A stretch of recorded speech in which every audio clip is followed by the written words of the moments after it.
Happy Halloween. Leave now while you still can. Leave now before Master finds you.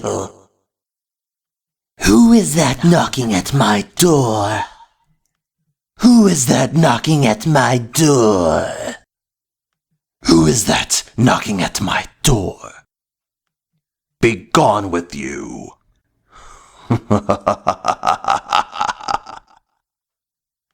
Hello everyone, today's video I'll be talking about Frankenstein Must Be Destroyed. One of the best Hammer Frankenstein movies, and probably my favorite Hammer Frankenstein movie of the series. This was Terence Fisher's first Hammer movie he directed in a few years. He hadn't directed a Hammer film for a while around this time period.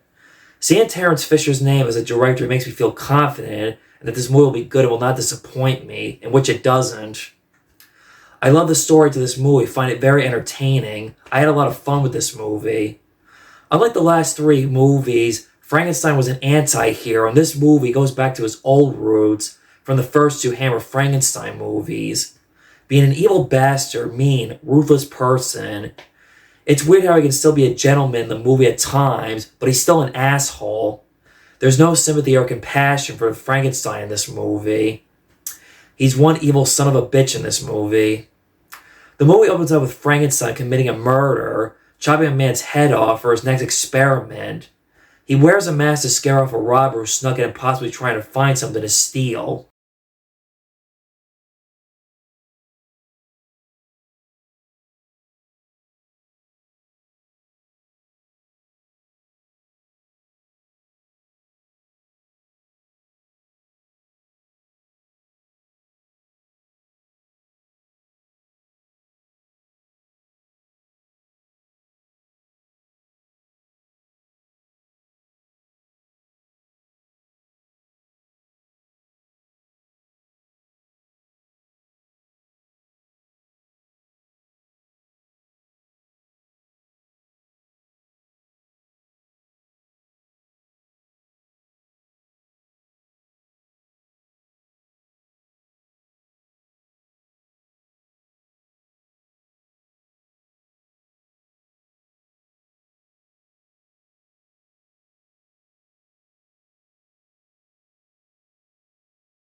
The side story from the beginning, the old lab equipment that Frankenstein stole goes out the window and is never brought up again.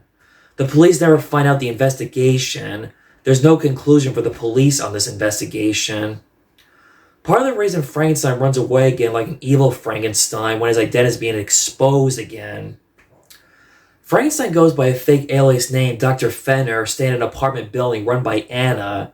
And his fake name identity, not a short name from his original identity like in the ones in the last movies, being called Dr. Frank or Dr. Stein. There's a scene in this movie that is funny where Frankenstein is sitting in a room where he eavesdrops on these gentlemen who are reading, smoking, gossiping about brain transplants. Frankenstein says, "I did not know you were doctors." And one gentleman responds, "Doctors? We are not doctors." Frankenstein says, "I beg your pardon. I thought you knew what you were talking about." Great Cushing moment. He says it like a boss who owns them because they really do not know shit about science. Great comeback.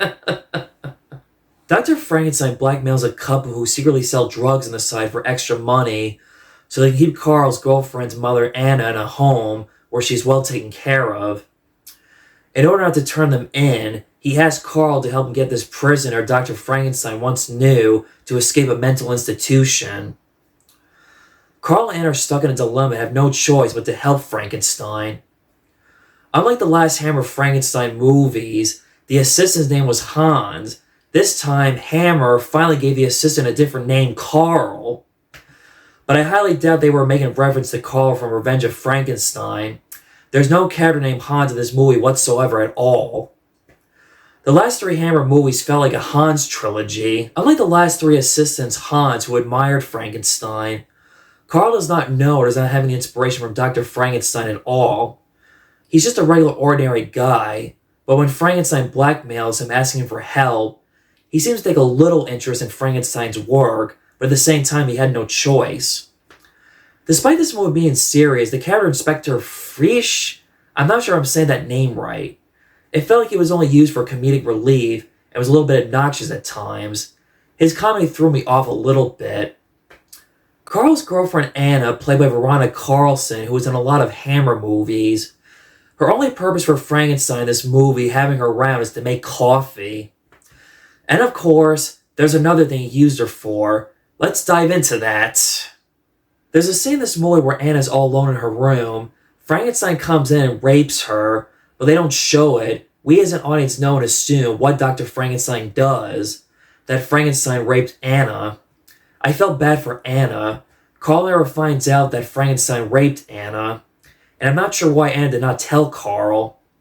Then again, Carl committed murder and did not tell her either. After that aftermath, if you look close and pay attention, Anna feels awkward being around Dr. Frankenstein. She's also afraid of being around him because she is traumatized. Can't blame her for that. This really makes you hate and have more anger towards Frankenstein. You're thinking, saying to yourself, this guy needs to die. A lot of people complain about the rape scene in this movie, and yeah, I agree. It was not necessary. They could have cut this part out, and it would not have affected the movie's plot at all whatsoever. This scene was not even the original script. It was just added. Even Peter Cushing said he did not like this scene and said the scene did not make any sense. Terence Fisher had no choice and was pressured by the studio to do and add this scene. The other reason why the studio pushed for this scene was because Jimmy Carreras, who was the head man of the Hammer Studios at the time, came to visit the set. He did not think the movie did not have enough sex in it. He ordered Fisher to add a sex scene to this movie. Peter Cushing said it was not very easy and not comfortable filming the rape scene. Like a gentleman, after filming that scene, Cushing bought Veronica Carlson some dinner for a makeup. Also, originally they wanted Cushing to rip the character's Anna's blouse off to expose her breasts, but Cushing said no, despite Carlson was not bothered being nude. When you also think about it, this was around the time of the new wave of Hollywood, when the Hollywood Hays Code finally came to an end.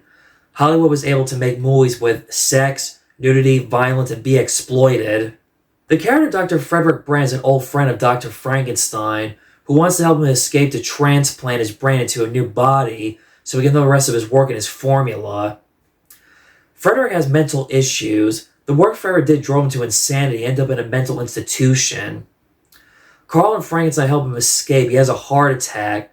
What does not make any sense, Frankenstein was able to cure his insanity but could not cure a heart attack, and yet he's a medical doctor. Due to timing, he operates on Frederick right away, knowing he will die soon, if not operated as fast as possible. We've seen Frankenstein transfer brains, reanimate dead bodies, transfer souls. Now he wants to freeze a brain. I'm not sure that's possible. I'm not a scientist. Even I would not know how to do that. They never explained what this Dr. Brandt guy knew about Frankenstein. Did not know. It was cool and interesting to see how Frankenstein communicates with Dr. Brandt through body language and tapping his arm saying yes and no. Again, Frederick is another sad, tragic character, just like Carl, Christine, and the monster from Evil. When Frederick is almost 100% recovered, he goes to see his wife, Christina. He is scared of how she will react when she sees him in his new deformed body.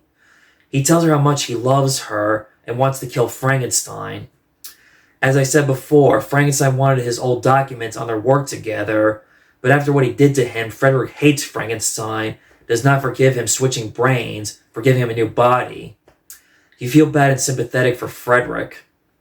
When he wanted to switch brains, this reminded me of Revenge of Frankenstein. And the ironic thing is, Frankenstein says he's never switched a brain before.